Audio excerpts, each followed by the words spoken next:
Dear student, Gayatri school के online class में आपका स्वागत है।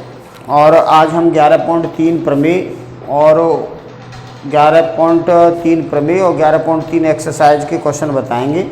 तो देखिए 11.3 प्रमेय क्या है। प्रमेय 11.3 ये प्रमेय एक त्रिभुज किसी त्रिभुज के एक कोण का अर्धक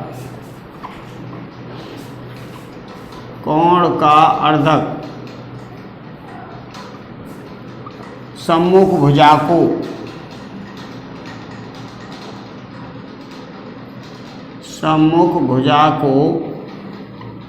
शेष दोनों भुजाओं के अनुपात में विभाजित करता है। शेष दोनों भुजाओं के अनुपात में विभाजित करता है।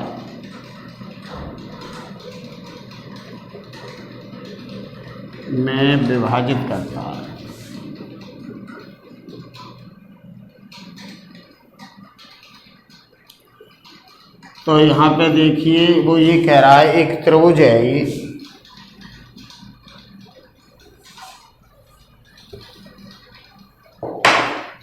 ये त्रिभुज है एक,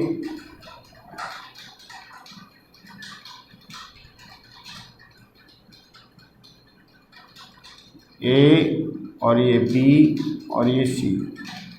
अब सम्मुख वाला ये जो शीर्ष है इसका अर्धक करें, यानी ये कोण है ना वो इस कोण के बराबर है।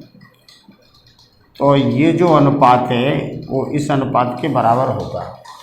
तो यहाँ देखो हमें दिया है त्रिभुज ए बी सी में कोण 1 बराबर कोण 2 है और हमें सिद्ध करना है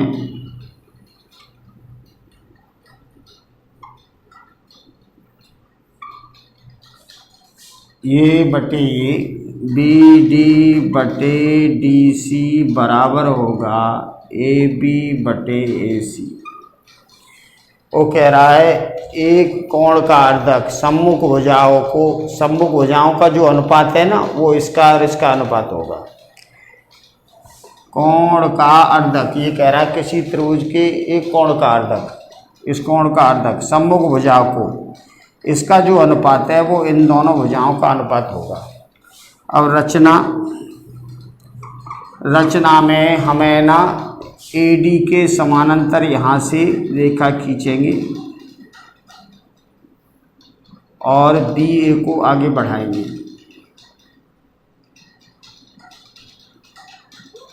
तो ये E पे मिलेगा, यानी ये हमने रचना की है, ये वाली और ये वाली, ये रचना है। तो हमने रचना में किया है AD के समानांतर CE खींचा है तथा BA को E तक मिलाया।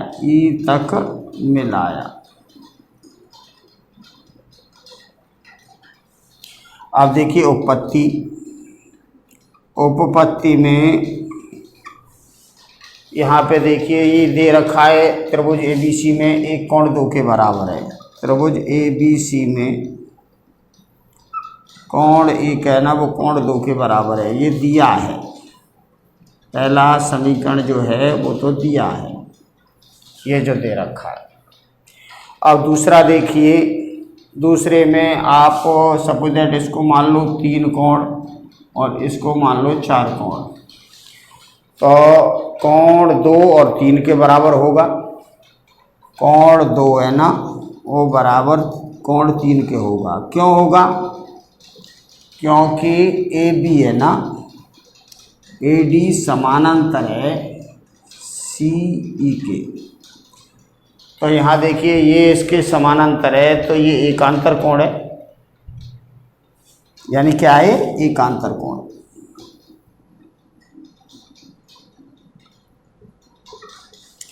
और कोण एक है ना वो होगा कोण 4 की। ये संगत कोण है। संगत कोण क्या होता है, जैसे ये देख लो, ये वाली लाइन है, ये वाली लाइन है, और ये यहाँ पे ये जैसे ये इसके समानांतर है और ये भी इसके समानांतर है, तो ये है ना संगत कोण होते हैं, ये सब बराबर होंगे। ये समानांतर और ये लाइन है, तो ये कोण संगत कोण कहलाएंगे और सब बराबर होंगे। ठीक है, तो समीकरण 1 2 3 से हमें क्या करना है, 3 4 के बराबर हो जाएगा। यहाँ से देखो 1 2 के बराबर है और 2 3 के बराबर है और 1 4 के बराबर है, तो हमें लिखना है 3 और 4। समीकरण 1 2 3 से, समीकरण 1 2 तथा 3 से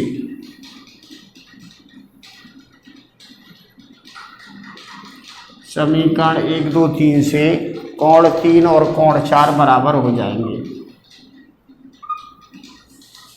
ठीक है, इससे तो यहाँ से देखो कोण 1 है ना वो 2 के बराबर है, और 2 है ना 3 के बराबर है, और 1 4 के बराबर है, तो ये 3 4 बराबर हो जाएंगे। अब 3 और 4 बराबर हो गए, ये कोण, तो त्रिभुज ACE में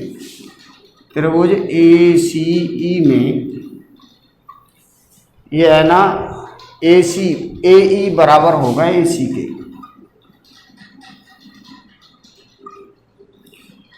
क्यों बराबर होगा ये, क्योंकि ये सम्मुख कोण समान है, इसके सामने की ये भुजा और इसके सामने की ये भुजा बराबर होगी।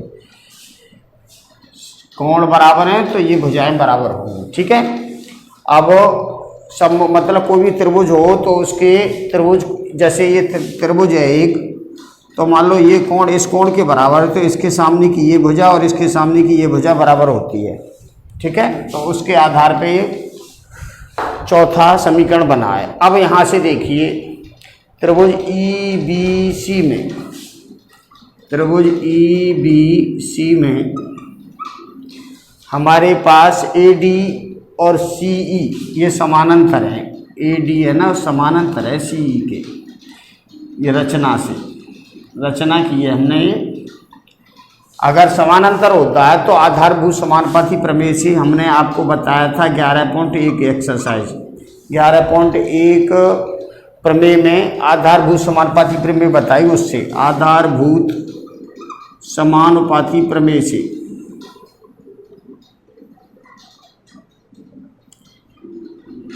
आधारभूत समानुपाती प्रमेय से ये होता है BD/DC बराबर होगा AB/AE।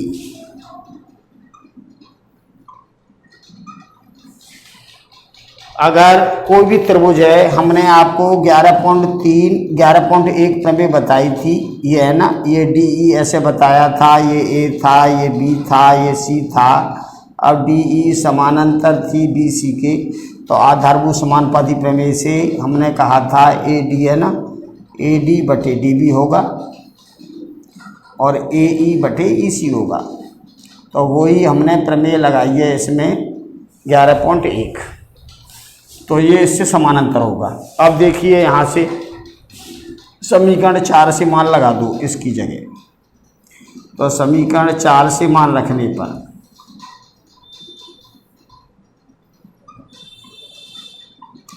तो समीकरण 4 से मान लगाएंगे तो AE बराबर AC है, तो इसकी जगह लगा देंगे AE बराबर AC, तो BD/DC बराबर AB/AC। ऐसे आपको करना है ये हैंस प्रूफ। तो ये देखिए 11.3 प्रमेय है। 11.3 प्रमेय में ये कह रहा है एक त्रिभुज है, त्रिभुज के एक कोण का अर्धक सम्मुख भुजा का जो अनुपात होता है वो अन्य दोनों भुजाओं के अनुपात में होता है। ये हमें सिद्ध करना था, तो ये 11.3 प्रमेय आपको ऐसे कर लेंगे। अब 11.3 के अब हम आपको क्वेश्चन बताएंगे। 11.3 एक्सरसाइज में डिफरेंट टाइप के क्वेश्चन बताएंगे, और वो क्वेश्चन जो हैं टोटल समरूप पे आधारित हैं, समरूप त्रिभुज जो होते हैं उस पे आधारित हैं। तो ये देखिए 11.3 प्रमेय के आगे ये 11.3 एक्सरसाइज और इसके डिफरेंट डिफरेंट टाइप के क्वेश्चन देखिए। तो ये सबसे पहला क्वेश्चन है एक्सरसाइज 11.3 का क्वेश्चन नंबर 1। ये कह रहा है दो त्रिभुज हैं ए बी सी, एक त्रिभुज है ए बी सी और दूसरा त्रिभुज है हमारे पास पी क्यू आर। ये कह रहा है ए बी है ना बटे पी क्यू और बी सी बटे क्यू आर ये दे रखा है। तो दोनों त्रिभुज में से दो कोणों के नाम बताइए जो बराबर हैं। ये अनुपात है। तो दोनों त्रिभुजों में कौन कौन से कोण इक्वल होंगे। तो यहाँ देखो ए बी ये है तो इसके सामने का ये कोण पी क्यू ये है तो इसके सामने का ये कोण बराबर होगा। तो कोण है ना सी बराबर होगा कोण आर के, तथा बी सी ये है और क्यू आर ये है तो इसके सामने का ए कोण है ना पी के बराबर होगा। कोण ए बराबर कोण होगा पी। ऐसे आपको ये क्वेश्चन नंबर 1। अब क्वेश्चन नंबर 2 देखिए। क्वेश्चन नंबर 2 में कह रहा है त्रिभुज ए बी सी और डी ई एफ में, त्रिभुज ए बी सी है और एक डी ई एफ है। क्वेश्चन 2 एक है त्रिभुज ए बी सी और दूसरा त्रिभुज है डी ई एफ। त्रिभुज ए बी सी और डी ई एफ में ए कोण डी के बराबर है, कोण ए बराबर है कोण डी के और कोण बी बराबर है कोण एफ के। तो क्या त्रिभुज ए बी सी समरूप होगा डी ई एफ के। उत्तर के लिए कारण भी बताओ। तो यहाँ देखिए ये कोण ए कोण है ना वो दे रखा है डी के बराबर और बी कोण है ना वो दे रखा है एफ के बराबर। तो दो कोण बराबर होते हैं तो भी सर्वसमरूप होता है, तीसरा तो ऑटोमेटिक बराबर हो ही जाएगा। त्रिभुज के तीनों कोणों का योग 180 होता है। अब ये कोण इसके बराबर है और ये कोण इसके बराबर है तो ये बचा ये वाला सी कोण है ना वो ई के बराबर होगा, कोण सी बराबर कोण ई होगा। तो ये समरूप त्रिभुज होगा बाई एंगल से। ऐसे आपको ये क्वेश्चन करना है। अब इसके बाद में क्वेश्चन नंबर 3 देखिए। क्वेश्चन नंबर 3 में कहता है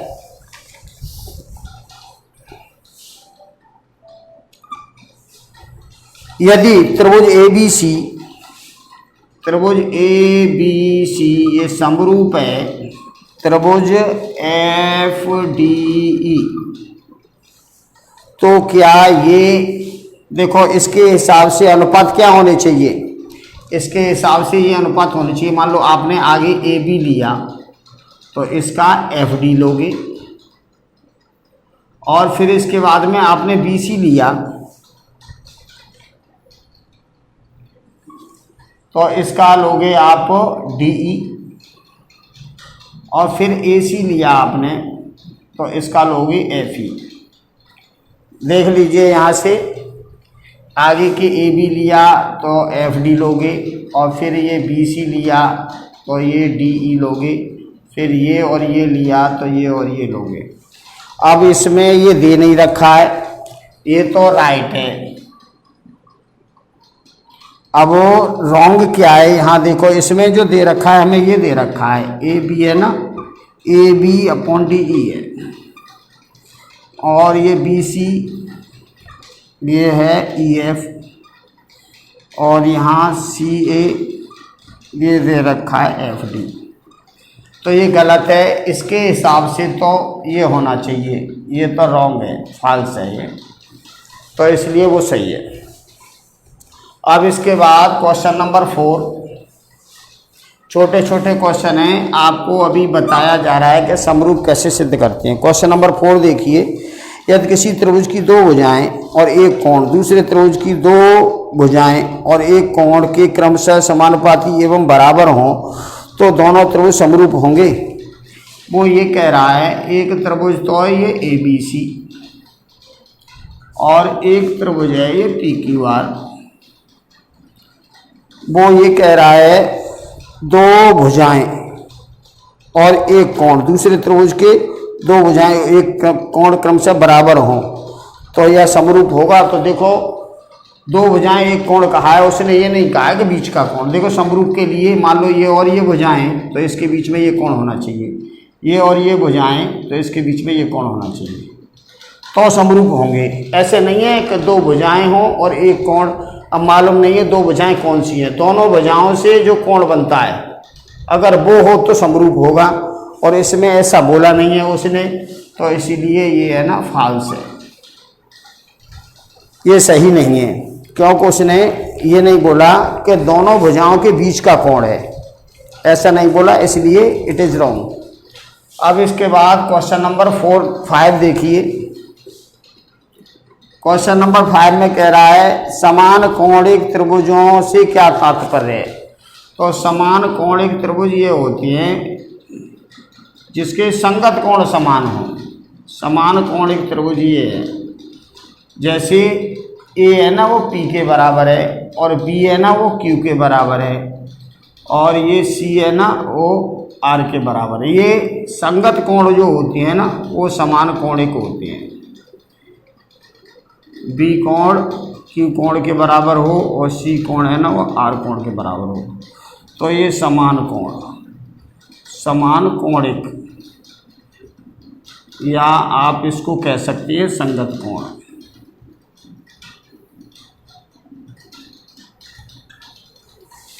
ये कह रहा है समान कोणिक त्रिभुजों से क्या तात्पर्य है, इसमें परस्पर क्या संबंध होता है, तो ये संगत कोण होते हैं।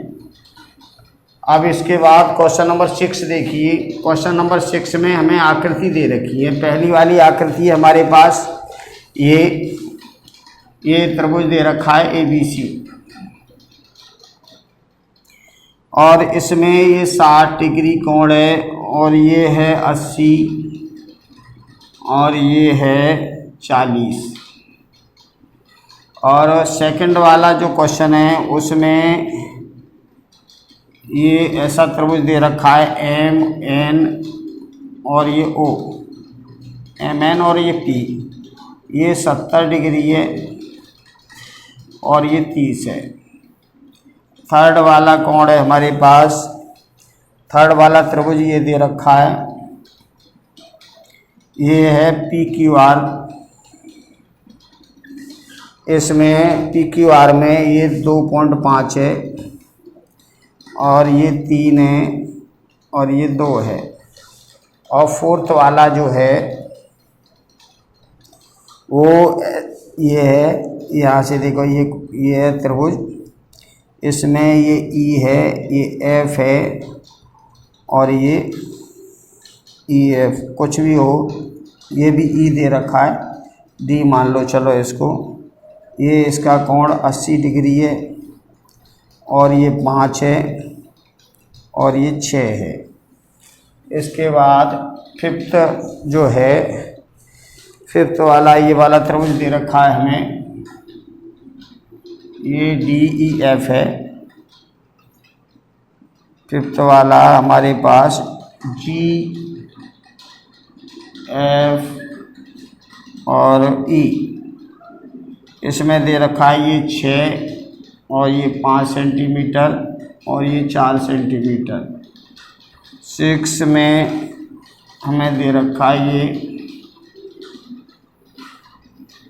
ये ना 80 डिग्री कोण है ये, और ये M है, ये N है और ये L है और ये 3 सेंटीमीटर है और ये 2.5 है।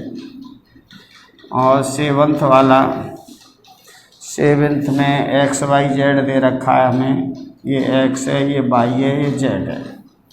तो इसमें ये 30 डिग्री है और ये है ना 70 डिग्री है और ये है ही नहीं। अब इसके बाद एर्थ वाले में ये दे रखा है, ये आर है, ये दे रखा है हमें 80 डिग्री, ये दे रखा है हमें 40 डिग्री और ये 60 डिग्री। ये आर है, ये क्यू है और इधर पी है।